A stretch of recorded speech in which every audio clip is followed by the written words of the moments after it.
زوجها وبث منهما رجالا كثيرا ونساء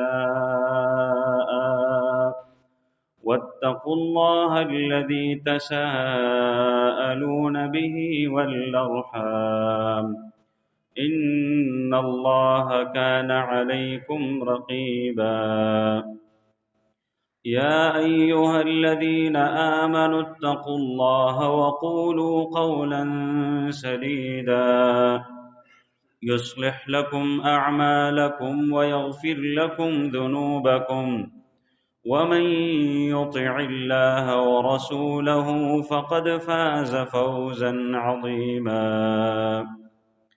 أما بعد فإن خير الحديث كتاب الله وخير الهدي هدي محمد صلى الله عليه وسلم وشر الأمور محدثاتها وكل محدثة بدعة وكل بدعة ضلالة وكل ضلالة في النار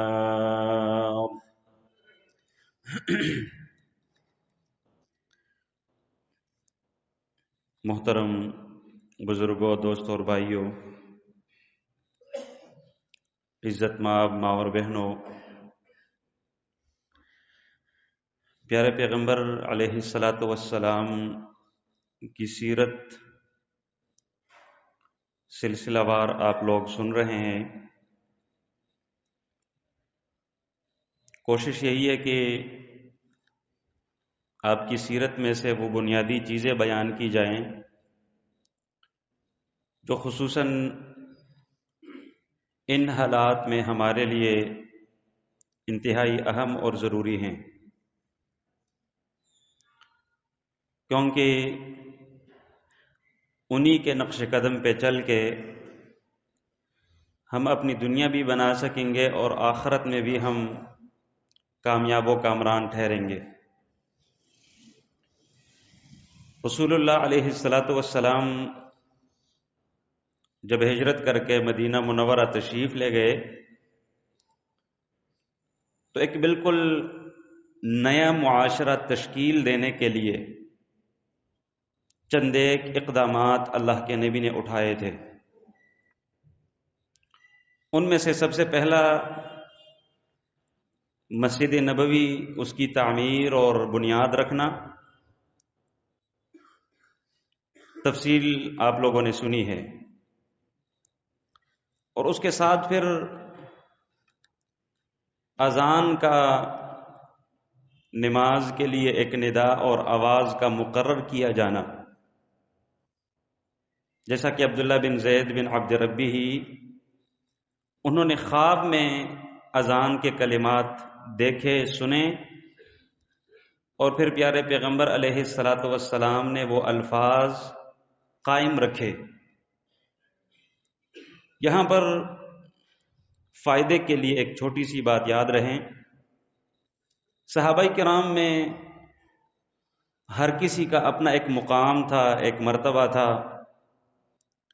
اجتماعی طور پہ تو وہ بڑے اونچی شان والے تھے، لیکن انفرادیت میں کسی کی شان تھوڑی زیادہ، کسی کی بنسبت ان کے کچھ کم تھی۔ سوال یہ پیدا ہوتا ہے کہ یہ جو خواب کے کلمات ہیں یہ ابو بکر رضی اللہ عنہ نے کیوں نہیں دیکھے، یا کسی اور جلیل القدر صحابی رسول نے خواب میں یہ بات کیوں نہیں دیکھی؟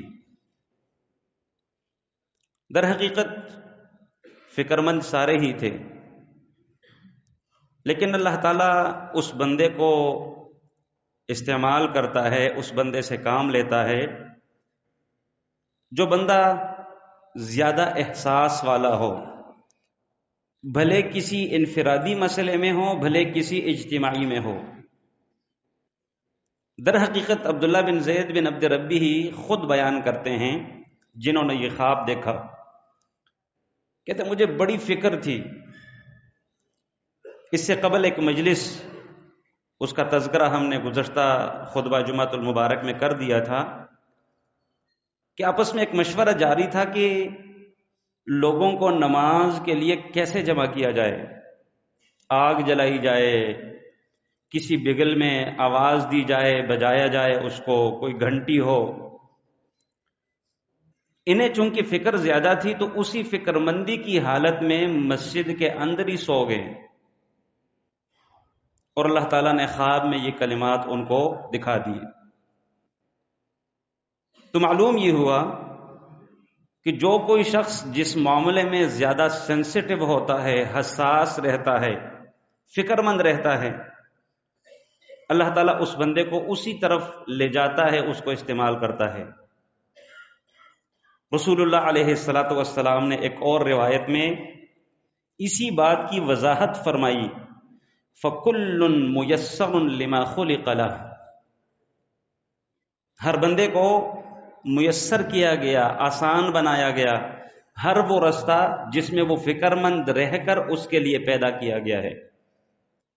تو لہٰذا ہمیں ہر معاملے میں خود کو، خصوصاً دینی معاملات میں، اب ایک بندہ لاؤبالی کی زندگی گزار رہا ہے، اسے سرے سے فکر ہی نہیں کہ بھائی میری یہ زندگی، یہ دنیا، یہ ایک امتحان ہے، آگے چل کے میرا محاسبہ ہوگا، میرے ساتھ حساب کتاب ہوگا، زندگی کیسے گزاری، جوانی کیسے گزاری، مال کیسے جمع کیا، خرچ کیسے کیا، اپنے علم پہ عمل کس قدر کیا۔ ایک بندے کو ان باتوں سے کوئی سروکار نہیں، اللہ تعالیٰ اس کو استعمال بھی نہیں کرتا۔ لیکن جس بندے کو فکر مندی ہوتی ہے، اللہ تعالیٰ اس کے لیے رستے کھولتا ہے۔ وَالَّذِينَ جَاهَدُوا فِينَا لَنَهْدِيَنَّهُمْ سُبُلَنَا، یہ میرے اللہ کا وعدہ ہے۔ اللہ تعالیٰ فرماتے ہیں کہ جو لوگ ہماری خاطر جد و جہد کرتے ہیں، اسٹرگل کرتے ہیں، کوشش کرتے ہیں، لَنَهْدِيَنَّهُمْ سُبُلَنَا، ہم لازماً ضرور بھی ضرور ان کے لیے اپنے رستے آسان کریں گے، بنائیں گے ان کے لیے رستے۔ لوگوں کی کوشش ہوگی کہ ان کو ایک بند گلی کی طرف دھکیلا جائے، ان کو ختم کیا جائے، ان کو کریش کیا جائے، لیکن اللہ تعالیٰ رستے ہموار کرے گا۔ ایک رستہ بند ہے کسی اور رستے سے، وہ بند ہے کسی اور رستے سے، رستے دینا میرے رب کا کام ہے۔ ہماری ذمہ داری یہ ہے کہ ہم اپنے رب کو راضی کرنے کی کوشش میں لگے رہیں۔ یہاں پر اللہ کے نبی علیہ الصلاۃ والسلام نے مدینہ طیبہ ہجرت کر کے ایک اور شاندار کام، ایک نئے معاشرے کو تشکیل دیتے وقت سر انجام دیا تھا، اور وہ کام تھا باہمی مواخات اور بھائی چارہ۔ کچھ مہاجر تھے، کچھ مدینہ کے ذاتی رہائشی انصار تھے۔ جو مہاجر تھے وہ بیچارے، ان میں سے ایسے بھی لوگ تھے کہ جنہوں نے محض اپنے بدن کے کپڑے ساتھ لے کر آئے، ان کے ساتھ اس کے علاوہ کچھ بھی نہیں تھا، اور اکثریت کی یہی کیفیت تھی۔ تو اللہ کے نبی علیہ الصلاۃ والسلام کے پاس اس طرح کے لوگوں کی ایک کثیر تعداد موجود تھی۔ اللہ کے نبی علیہ الصلاۃ والسلام چونکہ ایک سیاست دان تھے، بابصیرت سیاست دان، معاشرے کو تشکیل کیسے دیا جاتا ہے، لہذا ان کی آپس میں بھائی چارگی کو قائم کیا، اور یہ بھائی چارگی اس بنیاد پہ تھی، فوائد اس کے بہت سارے تھے، لیکن بنیاد یہ تھی کہ تم لوگوں نے محض اسلام کی وجہ سے ایک دوسرے کا غمخوار یہ تو رہنا ہی رہنا ہے، یہاں تک کہ اسلام نے ان کو آپس میں ایک دوسرے کی میراث لینے والا بھی بنا دیا تھا۔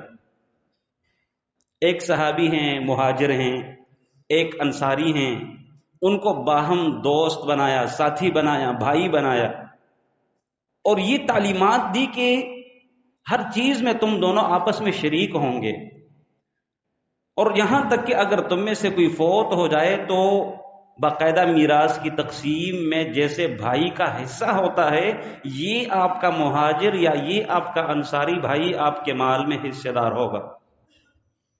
اور غزوہ بدر تک میراث کے یہ احکامات ایسے ہی جاری اور ساری رہے۔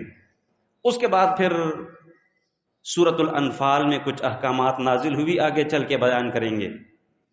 صرف میراث کے معاملے میں اس کو ختم کیا گیا، باقی بھائی چارہ ویسے ہی قائم و دائم رہا۔ اور یہ بھی بات یاد رہے کہ در حقیقت اس بھائی چارے کے تعلیمات و فوائد میں سے ایک بنیادی فائدہ، اللہ تعالیٰ نے انسان کو بڑا کمزور بنایا ہے، اور اس انسان میں ایک بڑی کمزوری وہ لسانیت کی موجود بہرحال رہتی ہے۔ قومیت کی کمزوری، عصبیت کی کمزوری اس انسان کے اندر نیچرلی اور فطرتاً ڈالی گئی ہے۔ انسان اپنی قوم، خاندان، ہم لسان، ان لوگوں کے ساتھ کھڑے ہو کے کئی دفعہ ناجائز کاموں میں بھی حصہ لیتا ہے۔ اور یہ چیز چونکہ عرب میں ایک قبائلی ازم تھا، ایک سسٹم موجود تھا، صرف اور صرف اس سسٹم کو ختم کرنے کے لیے کہ بھائی بھلے کوئی مہاجر ہے، بھلے کوئی انصار ہے، کوئی مالدار ہے، کوئی غریب ہے، کوئی گورا ہے، کوئی کالا ہے، جیسا تیسا ہے، ایک ہی پلیٹ کے اوپر بیٹھ کے تم لوگوں نے کھانا کھانا ہوگا۔ یہ وہ بنیادی تعلیمات تھی تاکہ اس کو ختم کیا جائے۔ کوئی اپنے آپ کو اپنے کسی دوسرے مسلمان بھائی سے برتر نہ سمجھے، خود کو اوپر نہ سمجھے، خود کو اونچا نہ سمجھے، خود کو اچھا نہ سمجھے، بلکہ ان کو ایکویلنسی کی بنیاد پہ یہ تعلیم دی گئی کہ تم لوگ آپس میں بھائی بھائی ہوں گے۔ اور ایک بات یاد رہے، یہ محض ایک قانون نہیں تھا جیسا کہ ہمارے ہاں قانون بنا دیا جاتا ہے اور اس کو پھر فالو نہیں کیا جاتا۔ فی الفور صحابہ کرام نے اس کو فالو کیا، عمل پیرا رہے۔ صحیح بخاری میں امام بخاری علیہ الرحمہ نے اسی مواخات اور بھائی چارے، بردرزم کا ایک واقعہ نقل فرمایا ہے۔ مشہور واقعہ ہے، آپ لوگوں نے کئی دفعہ سن رکھا ہوگا۔ حضرت عبد الرحمن بن عوف رضی اللہ تعالی عنہ، ان کو بھائی بنایا سعد بن ربیع رضی اللہ تعالی عنہ کا۔ جب یہ دونوں آپس میں بھائی بن گئے، انس بن مالک رضی اللہ تعالیٰ عنہ کے گھر میں یہ بھائی چارہ قائم کیا گیا تھا۔ تو سعد بن ربیع اپنے بھائی عبد الرحمن بن عوف سے کہتے ہیں کہ عبد الرحمن، میں انصار میں سے سب سے زیادہ مالدار ہوں، لہذا آؤ اور میرے مال کو دو پہ تقسیم کر کے ایک حصہ اپنے لیے لے جاؤ، ایک میرے لیے چھوڑ دو۔ میری دو بیویاں ہیں، دونوں کو دیکھ لو، جون سی آپ کو زیادہ پسند ہے میں اسے طلاق دے دیتا ہوں، عدت ختم ہو جانے کے بعد اس سے نکاح کر لینا۔ آج یقین مانیے ضرورت صرف اس نقطے کی ہے۔ میرے اس وطن میں سب کچھ موجود ہے، نہیں ہے تو ایثار اور قربانی نہیں ہے، نہیں ہے تو اپنے اوپر دوسرے اپنے مسلمان بھائی کو ترجیح دینا نہیں ہے کہ خود کو بندہ پیچھے رکھے۔ کوئی ایشو نہیں، میں بعد میں لے لوں گا، آپ لے لیں، کوئی مسئلہ نہیں، میرا گزارا چل رہا ہے، آپ کو زیادہ ضرورت ہے، آپ لے لیں۔ یہ وہ صفت ہے قسم باللہ جو پیارے پیغمبر علیہ الصلاۃ والسلام نے تشکیل نو تعمیر کے وقت یہ قدم اٹھایا، اور یہی وہ قدم تھا جس نے آگے چل کے بہت سارے فوائد سمیٹ کر اس معاشرے کو دیے تھے۔ ایک بات یاد رہے، جہاں انصار نے قربانی دی، جہاں انصار نے قربانی دی، انصار نے اپنا مال پیش کیا، مہاجرین نے بھی انتہائی خودداری کا مظاہرہ کیا ہے۔ یہ نہیں تھا کہ بھئی آپ مجھے دے رہے ہیں تو بڑا ایزیلی میں لے لوں، اس کو قبول کر لوں، بھائی جو بن چکا ہے میں حصے دار ہوں آپ کے ساتھ، نہیں۔ عبد الرحمن بن عوف رضی اللہ تعالیٰ عنہ آگے سے کہتے ہیں بارک اللہ فی اہلک و مالک، میرے بھائی اللہ تعالیٰ آپ کے مال و اہل میں برکت ڈالے، لا حاجت لی، مجھے کوئی ضرورت نہیں، دلونی، مجھے بتائیے گا آپ لوگوں کی جو تجارت کا سینٹر ہے، بازار ہے، وہ مجھے بتائیں کہاں ہے۔ یعنی ایک طرف انصار کی طرف سے پیشکش ہے، دوسری طرف مہاجرین کی طرف سے خودداری کے اعلیٰ مثال قائم کرنا ہے۔ آج ان دونوں چیزوں کی ضرورت ہے۔ بحیثیت قوم، میں بھی اسی قوم کا ایک حصہ ہوں، صرف اصلاح کے طور پہ خود کو نصیحت کر رہا ہوں، آپ لوگ بھی سنیں گے، فائدہ ہوگا۔ حقیقت یہ ہے کہ آج نہ تو ہمارے اندر ایثار و قربانی کا جذبہ ہے اور نہ ہی ہمارے اندر عبد الرحمن بن عوف جیسی خودی کا شوق ہے۔ ڈاکٹر علامہ محمد اقبال نے ایسے نہیں کہا تھا، خودی کو کر بلند اتنا کہ ہر تقدیر سے پہلے، خودی کو کر بلند اتنا کہ ہر تقدیر سے پہلے خدا بندے سے خود پوچھے بتا تیری رضا کیا ہے۔ اور یہ ہوا ہے، میرا رب اس پہ قادر ہے، لیکن صرف خود کو خوددار بنا کر دیکھیے گا۔ گزشتہ دنوں عربی کا ایک مقولہ میری نظر سے گزرا، بڑا قیمتی مقولہ ہے، یاد رکھیے گا۔ لکھا ہوا تھا کہ الحر عبد اذا طمع، ایک بندہ آزاد ہے، کسی کا غلام نہیں، لیکن جب وہ کسی کی جیب کے اوپر نظر رکھے گا تو یوں سمجھے کہ یہ غلام ہے تو وہ آزاد، لیکن وہ لالچی ہے، وہ طمع رکھنے والا ہے، وہ دوسروں کی جیب پہ نظر رکھنے والا ہے۔ یہ بندہ جس قدر مرضی آزاد ہو، ہے یہ بندہ اصل میں غلام۔ اور ساتھ میں ایک اور جملہ اس کے ساتھ لکھا ہوا تھا، وَالْعَبْدُ حُرٌّ إِذَا قَنَعَ، ایک بندہ غلام ہے، زر خرید ہے کسی کا، کسی کی ملکیت ہے، لیکن وہ خوددار ہے، وہ قناعت کرنے والا ہے، وہ صبر کرنے والا ہے، جو کچھ ہے اپنا ہے، کسی سے مانگنے والا نہیں۔ بھلے یہ بندہ بظاہر غلام ہے، لیکن در حقیقت یہی بندہ آزاد ہے۔ آج ہماری نظریں، ہمارے پاس سب کچھ ہے، اللہ کی قسم اس وطن کو میرے رب نے جو کچھ دیا، بڑی بڑی ریاستیں ایسی موجود ہیں جن کے پاس وہ نعمتیں نہیں اللہ نے ہمیں دیا، لیکن افسوس کہ اللہ تعالیٰ نے ہمیں صبر و قناعت والا نہیں بنایا، اوپر سے لے کے نیچے تک، الا من رحم ربی، میرا رب جس کو بچا لے۔ لیکن اجتماعی ہماری کیفیت اور صورت یہی بن چکی ہے، خود کو خوددار بنائیں، اس قوم کو شمشیر کی حاجت نہیں رہتی، اس قوم کو شمشیر کی حاجت نہیں رہتی ہو جس کے جوانوں کی خودی صورت فولاد۔ ایک بندہ خود کو خوددار بنائے، اپنے آپ کو خودی والا بنائے، باغیرت بنائے۔ پیارے پیغمبر علیہ الصلاۃ والسلام سبحان اللہ کس قدر خوددار انسان تھے۔ عبد الرحمن بن عوف نے جو خودی کا مظاہرہ کیا میرے نبی سے سیکھا، ان کے شاگرد تھے۔ پیارے پیغمبر علیہ الصلاۃ والسلام جس رات اگلے دن فوت ہوں گے، جانتے ہیں اس رات ان کے گھر میں اس قدر تیل نہ تھا کہ دیے میں ڈال کے اس کو جلا دیتے، روشنی کر لیتے۔ اما عائشہ صدیقہ کہتی ہیں رضی اللہ عنہا کہ ہم نے پاس پڑوسیوں سے کچھ تھوڑا سا تیل عاریتاً لیا، ادھار لیا کہ آپ کو واپس کر دیں گے۔ میرا ایک سوال ہے کہ کیا اگر عبد الرحمن بن عوف جیسے تاجر پیشہ صحابی کو پتہ چلتا کہ آج میرے پیغمبر کے گھر اس قدر تیل نہیں کہ ان کے ہاں روشنی کر دی جاتی، کیا وہ نہ دیتے؟ ایک سوال ہے۔ ابو بکر نہ دیتے رضی اللہ عنہ؟ میں یہ سمجھتا ہوں اگر انہیں کانوں کان پتہ تک چلتا، قسم باللہ سب کچھ لا کر قدموں میں ڈھیر کرتے، ایسے لوگ تھے۔ لیکن یہ میرے نبی کی خودی تھی، یہ میرے نبی کی خودداری تھی کہ انہوں نے اپنے اندرون حالات کسی تک کو نہیں بتائے، کسی کو نہیں پھنپنے دیا، کسی کو نہیں سمجھنے دیا کہ آج پیارے پیغمبر کے گھر دیا جلانے کے لیے، روشنی کرنے کے لیے تیل نہیں ہے۔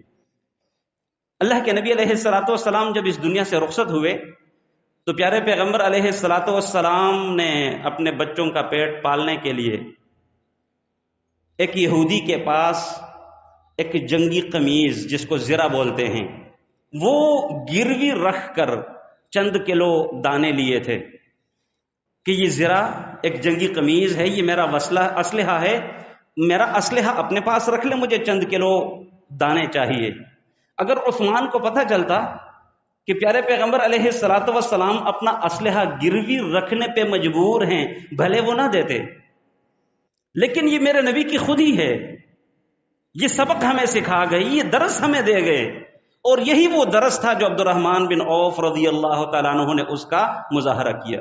کہتے ہیں بارک اللہ فی اہلک و مالک، اے میرے بھائی سعد بن ربیع، اگرچہ آپ کو اللہ کے نبی نے میرا بھائی بنایا، مجھے آپ کا بھائی بنایا، لیکن مجھے آپ کے اہل و مال میں کوئی حاجت نہیں، کوئی ضرورت نہیں، مجھے اپنا بازار کا راستہ بتائیے گا۔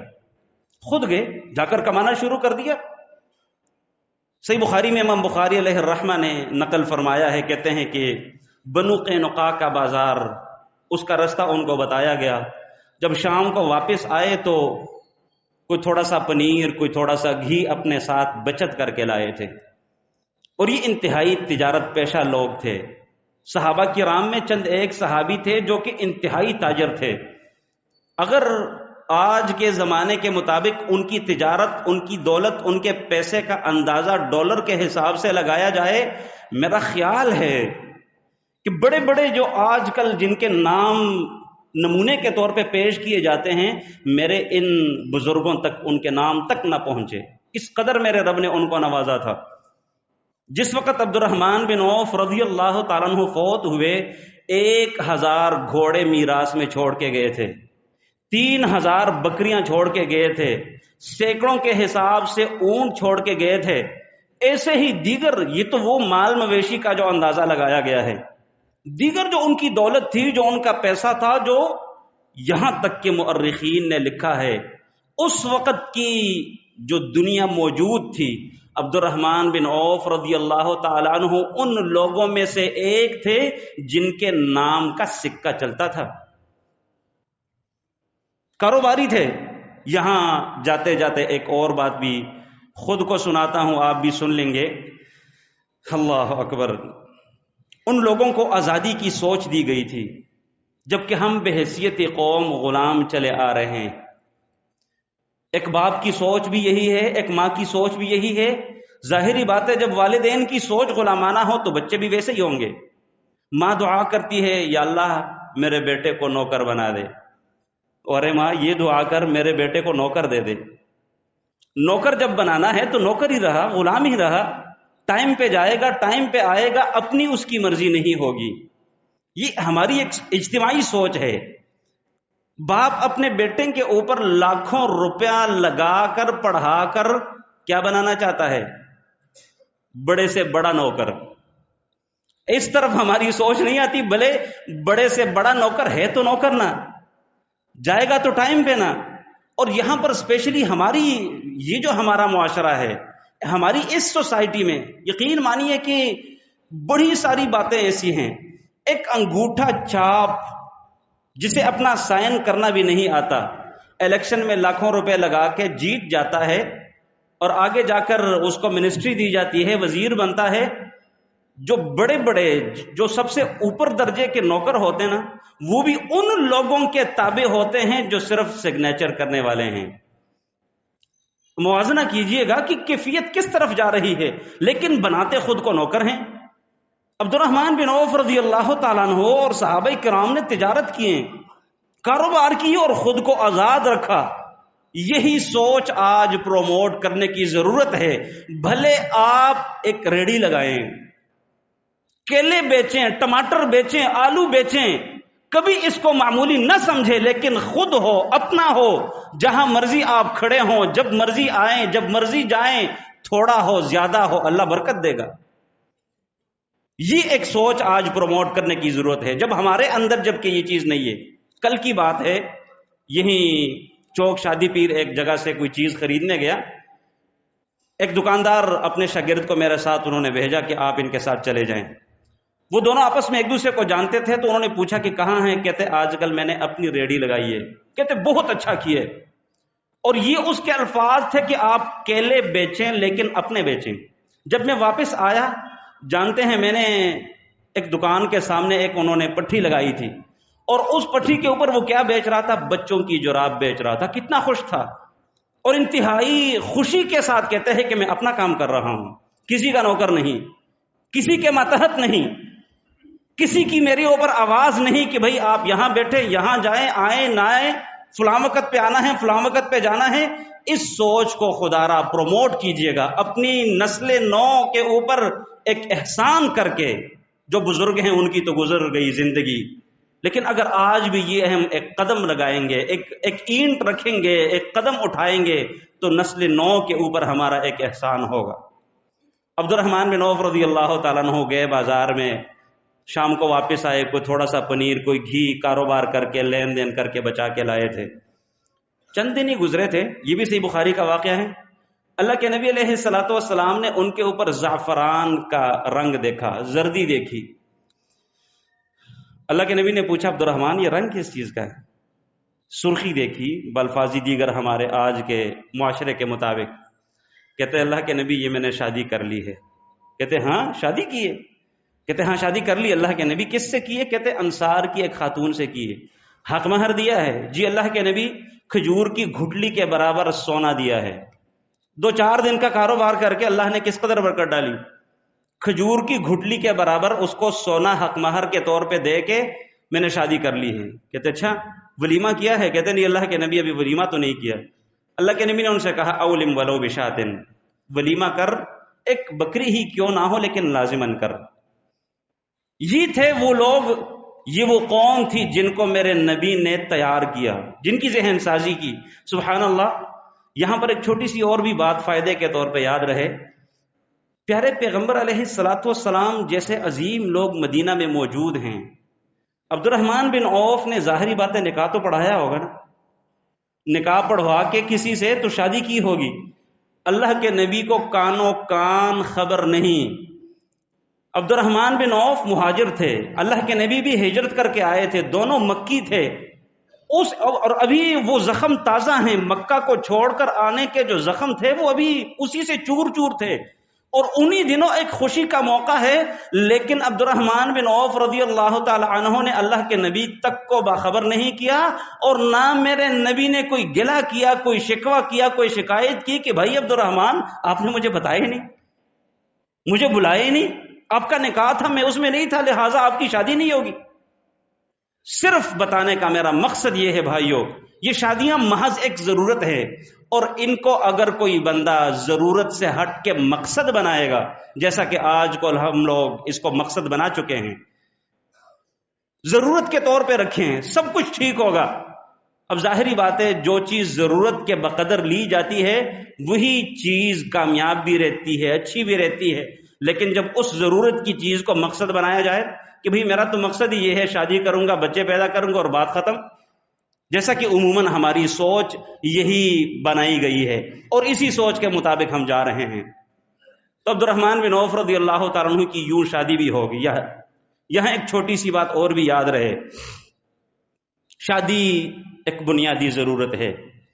جب بندے کو پیاس لگتی ہے نیچرلی وہ پانی کا طلبگار ہوتا ہے، جب اس کو بھوک لگتی ہے وہ کھانے کا طلبگار ہوتا ہے.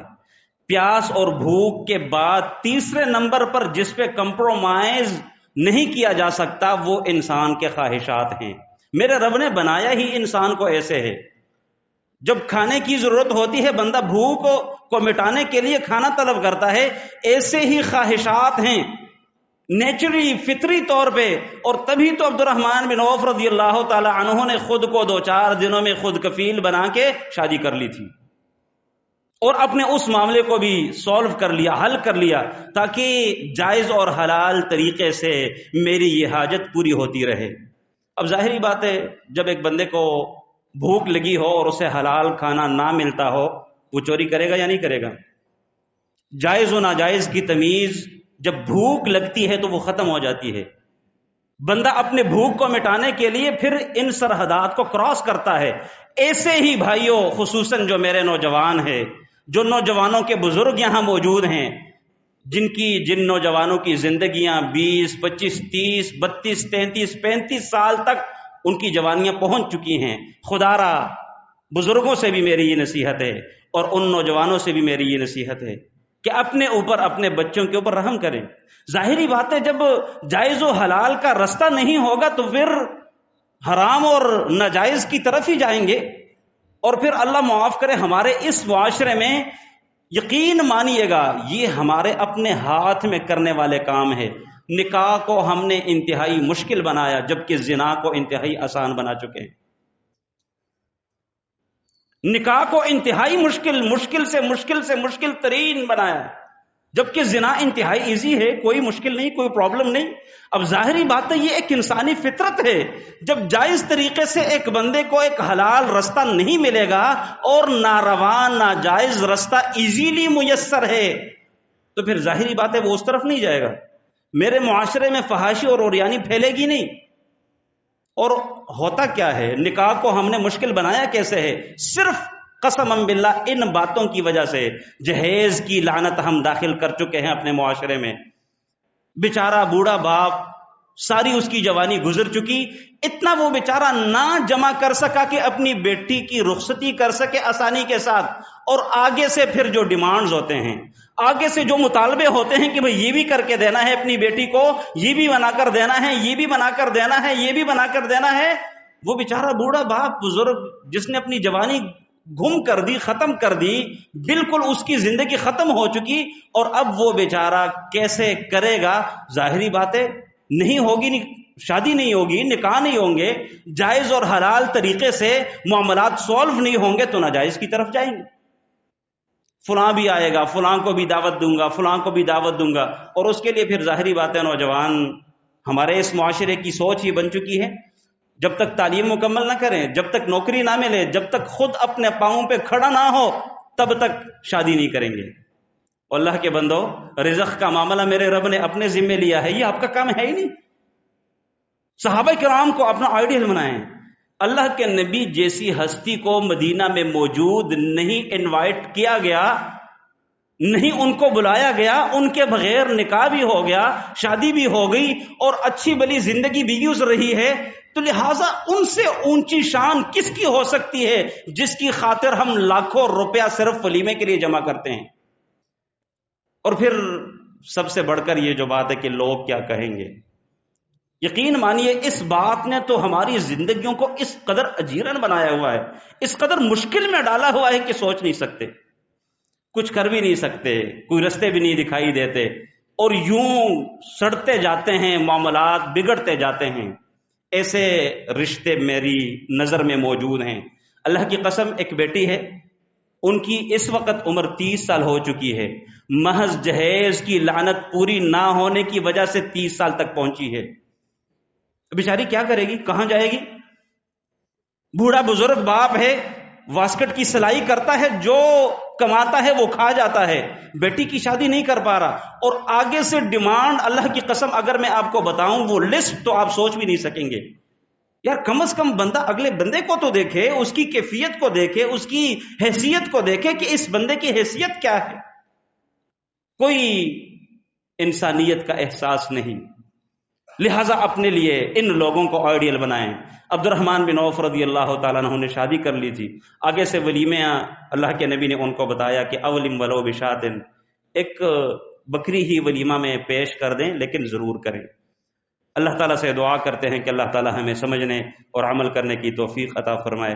واقول قولی ھذا واستغفر اللہ لی ولکم ولسائر المسلمین واستغفروہ انہ ھو الغفور الرحیم۔